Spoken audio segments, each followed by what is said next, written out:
and all the delegates to the religious conference had a discussion on this, and a resolution was passed unanimously by the conference. Resolution of heartfelt gratitude to His Holiness the Great 14th Dalai Lama. On September 24, 2011, during the 11th Tibetan Religious Conference, His Holiness the Dalai Lama, the savior and symbol of Tibetans, Dharma King of the Three Realms, said, as far as 1969, I made clear that concerned people should decide whether the Dalai Lama's reincarnation should continue in the future.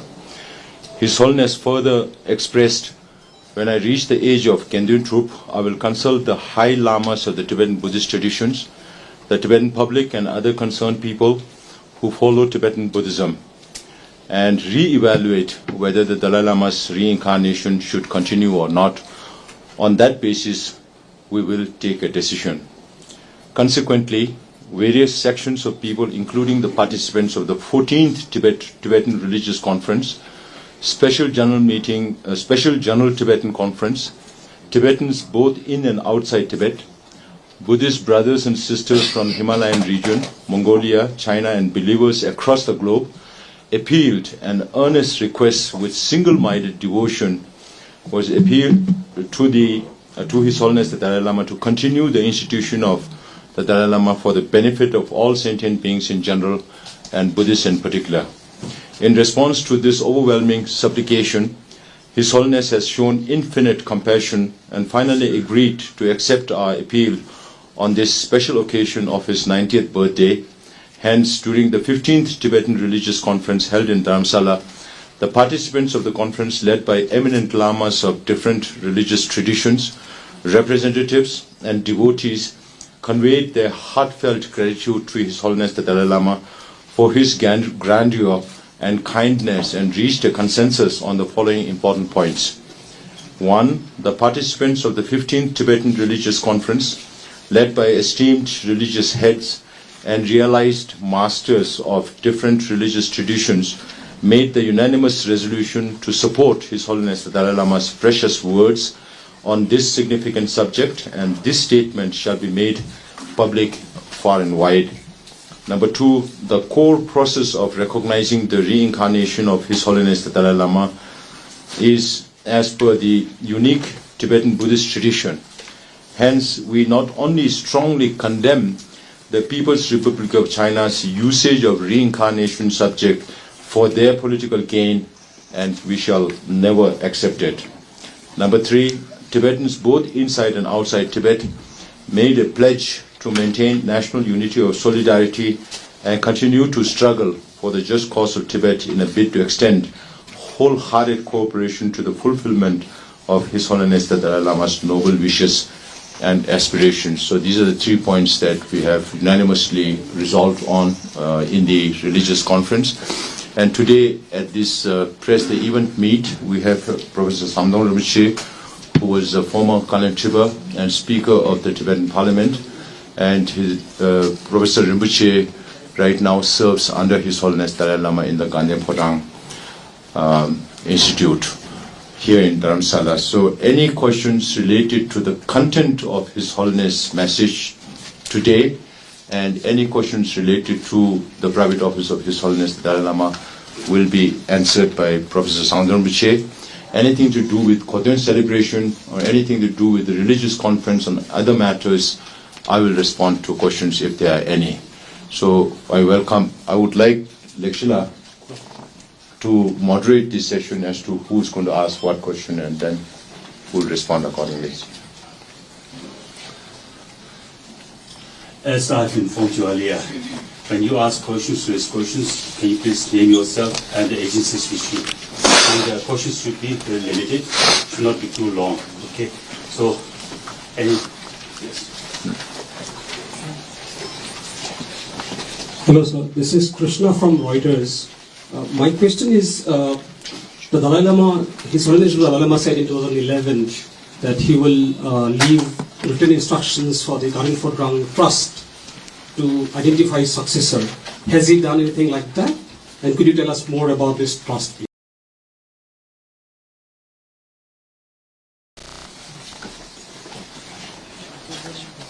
This is a very major question. Giving instructions will necessary when there is a transition from one Dalai Lama to another Dalai Lama. His Holiness is in good health, and he promised to live a much long life. So therefore, it is only an indication. Then the occasion comes, he will give the instructions, and it is not necessary at this moment. Is it clear? Details about the trust, is it different from the foundation, please? The differences between Oh, them? no, this is the one. The name is the Gadan Phodan Foundation, the office of the Dalai Lama. There is a registered trust. Kandepuram Trust of Kandepuram His Trust. Holiness Dalai Lama. It is the same, it's Both both the same. both the same. There are three registered institutions related to His Holiness. One is the Gandhem Phodan Trust, which is based in the office of His Holiness the Dalai Lama. Then there is the Dalai Lama Trust, which is also registered in India, which is a non-profit organization. And then there is one Dalai Lama Foundation based in Zurich, in Switzerland. So the Dalai Lama Foundation and the Dalai Lama Trust will have nothing to do with the selection process whenever the time comes. But it will be the Gandhem Phodan Trust who will be responsible for, as per the instruction and His Holiness message today. I hope it's clear now. There are three distinct organizations. Gandhem Phodan Trust, which of His Holiness the Dalai Lama, will be responsible. And if you could tell me who the members are, whenever. That's it. Members right now are the board members or the secretaries of the Gandhem Phodan Trust.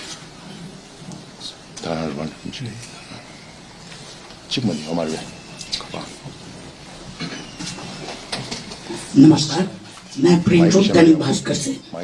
ये निर्णय तिब्बती पहचान की रक्षा में किस तरह मदद करेगा, विशेषकर उस समय जब चीन तिब्बती संस्कृति को सीमित करने की कोशिश कर रहा है।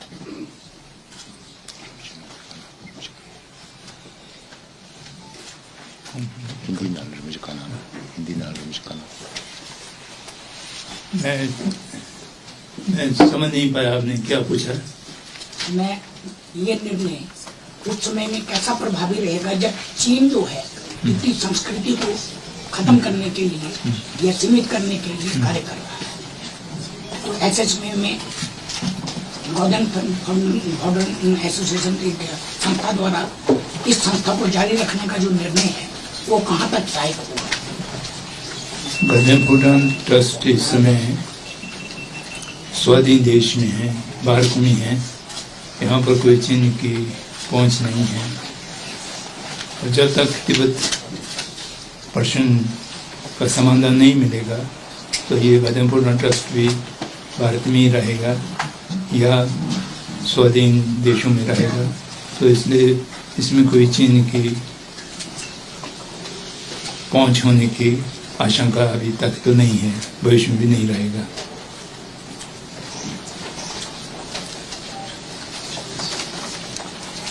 Mary Hussein with the BBC. I guess I'm just looking for a little bit more clarity. Will there be another sort of message from His Holiness in terms of who the successor may be, in terms of where this person may be born, or are we to interpret that his past messages of that the next Dalai Lama will be born free is sort of the most in terms we're going to get of prescription?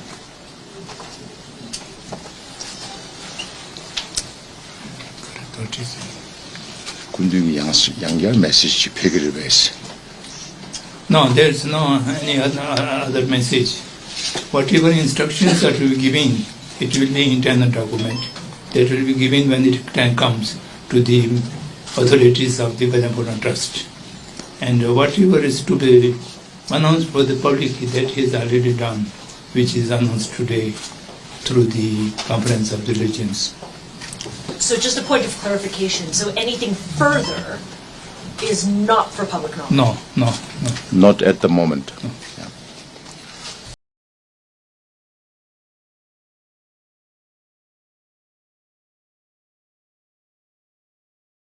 Mujib Mashal with the New York Times. Professor, the Holiness has said before that my reincarnation will be born in a free country. Does that principle change in the emphasis today on the traditional process? That is one thing. And the second, does that completely rule out the possibility where he has said it could be an adult that is selected in my lifetime? It doesn't necessarily need to be a man. Does that completely rule out those possibilities? The emphasis in today's statement on the traditional process.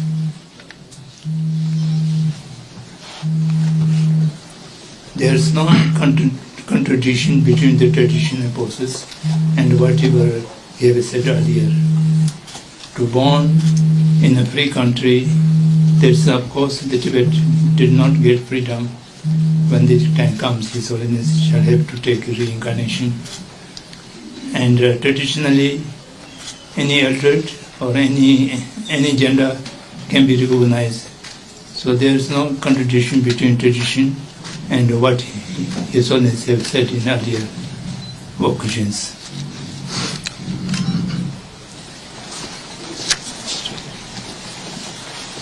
Morning, this is Manish Kumar Jha. To Sikyong, this is a historic occasion. I understand we're talking about the next phase, the continuity of the institution of Dalai Lama. But I would like you to comment on your struggle and your resolution for the Tibet. How the movement, is there a significant shift in your position for the Tibet, the fight against Chinese operation in Tibet? Would you like to comment on this occasion today? And any shape and framework of furthering your movement in this regard? Thank you.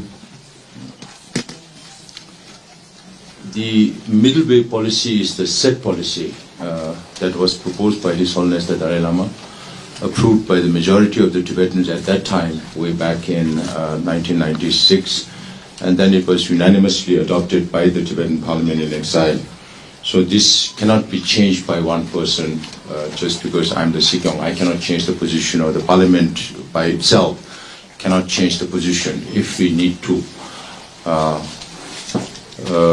There has to be a process of referendum if we have to change the policy of the Central Tibetan Administration and resolution in resolving the Sino-Tibet conflict. So there are a lot of questions being asked about what will happen during the interregnum if there is going to be a reincarnation in the future.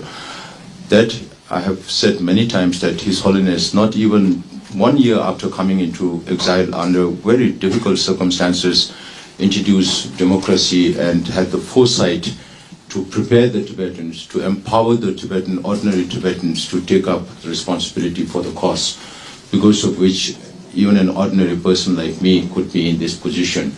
And His Holiness, since 2001, after the election of Professor Samdung Rinpoche as the current Triba, has said he's semi-retired. And then 10 years after that, in 2011, His Holiness devolved all his political and administrative responsibilities. My predecessor took over as Sikyong for 10 years. This is my first time. We just finished our 4th year. So this trend will continue, the political system of governance and the struggle, the same democratic set will continue even in the interregnum. If that is one of the questions that you're also asking. And lately, there have been any interaction with the Chinese authority and Tibetan authorities? We have always said that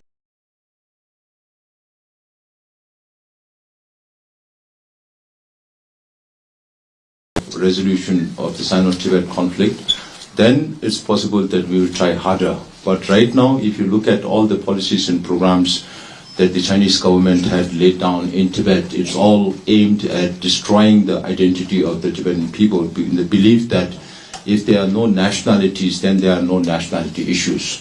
So this is what Xi Jinping's government is doing, targeting Tibetan language, Tibetan religion, which are the basis of Tibetan identity. Tibetan language is one among the 15 oldest languages in this world.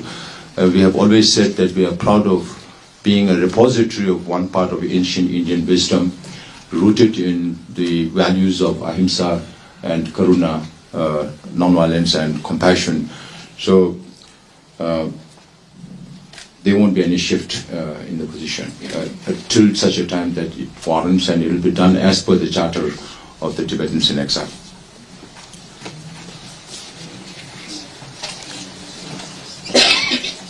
Sir, this is Raghavendra Rao from BBC News. Two quick things. Is it fair to say that, as per Dalai Lama's message given today, now there is no possibility of him giving any indications about his reincarnation during his lifetime? And second, what does this mean? I mean, how should the Tibetan people should take this?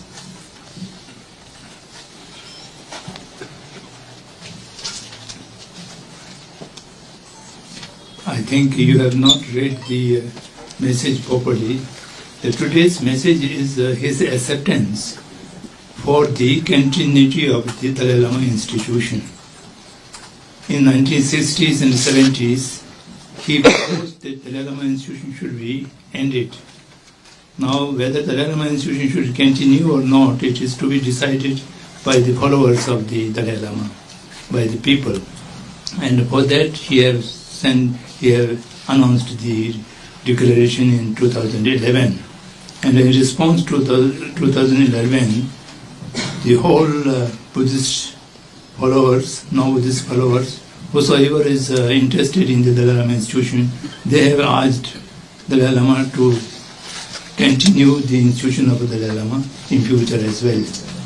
So today's message is acceptance of that request. Now, yes, there will be Dalai Lama institution will continue, and after 14th Dalai Lama, there will be 15th Dalai Lama, there will be 16th Dalai Lama. This was the acceptance. And when it will come and how it will be recognized, these are entirely different questions. When the time comes, he will give instructions as mentioned in the earlier declaration.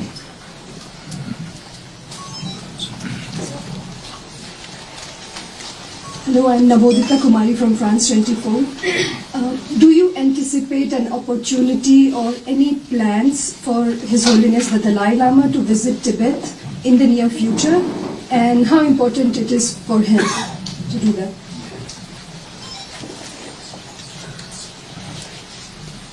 I think it's entirely dependent on Chinese government. Previous times they expressed their interest in inviting His Holiness the Dalai Lama to China and Tibet, and His Holiness has at many occasions expressed his wish to visit China and Tibet if it's possible. But Chinese government put this condition that if His Holiness comes to China or Tibet, he should stay back. And His Holiness' response is, if I get to go to Tibet and China, I will go, but I will not live there because there is no freedom there. And I think this is also connected with the reincarnation.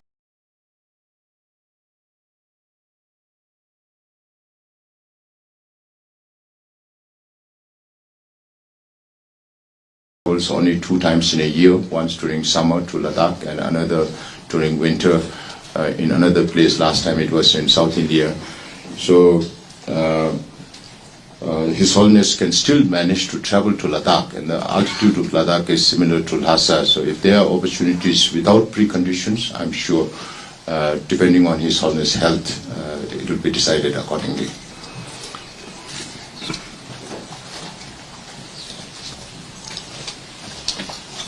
Nirmal John from the Economic Times. Does the emphasis on past traditions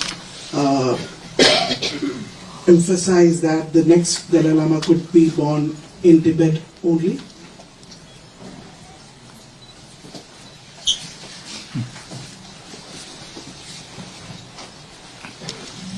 There is no traditional kind of restriction. Dalai Lama should born in Tibet. Dalai Lama born in Mongolia, the third one, and Dalai Lama born today in India, the sixth Dalai Lama, and there's no nationality or geographical boundary. Wherever it's necessary and wherever it's opportune, he will born in that place.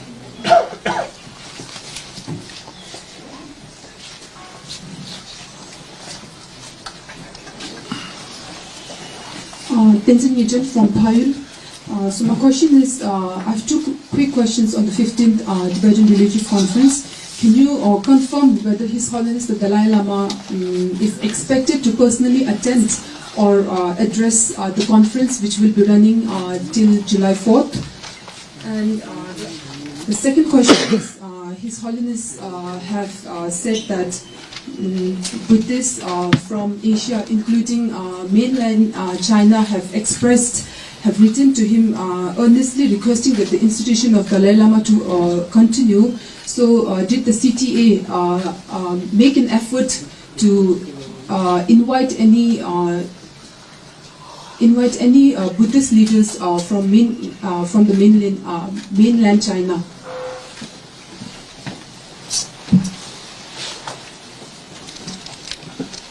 We can confirm that His Holiness will not personally attend the conference here that's being organized here. But the head lamas, all the head lamas of the different traditions and their representatives met with His Holiness briefly this morning. And there will be another occasion day after tomorrow on the 4th morning at 8 o'clock. All the head lamas of the different traditions and all the delegates to this conference will have an audience with His Holiness. We will read out the resolutions that will be passed tomorrow evening, and then day after tomorrow His Holiness will also give another speech to the participants, and then after that, followed by that, each of the head lamas and their representatives will speak for 5 minutes each, which will be recorded, but this is out of bounds for the media. The second question, it's not possible to reach out to Chinese leaders. Of course, they reach out to His Holiness office and express their wish for His Holiness to continue with the Kandapara institution. But I don't think that we have not made any effort, and I don't think it's possible for them also to come from China, considering the sensitivity of the situation.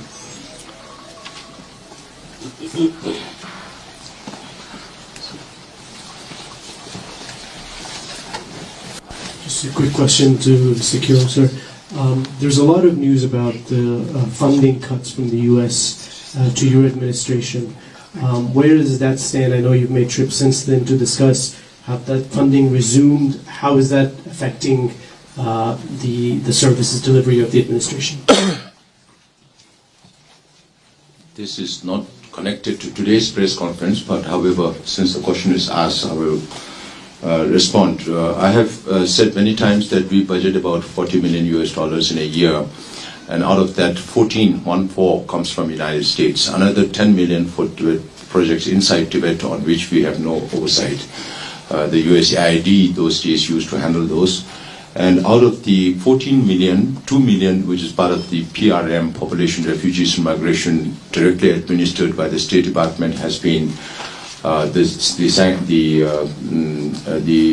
termination has been lifted several months ago. So we are short of 12 million. Out of 12 million, we have prioritized 7 million, which caters to different departments of the Central Tibetan Administration on health, education, rehabilitation, and those kind of things. Out of 12 million, 3 million and 2 million, 5 million are for two specific projects, capacity building and digitization of the library and archival materials, which we intend to preserve till eternity, of all the Buddhist texts that are available. And another 7 million received, 6 million received through Tibet Fund, and 1 million received directly received by 3 departments, education, health, and home. I'm happy to inform you that the U.S. government has decided to lift the termination and decided to cover the 7 million for the Tibetans in exile. We received this communication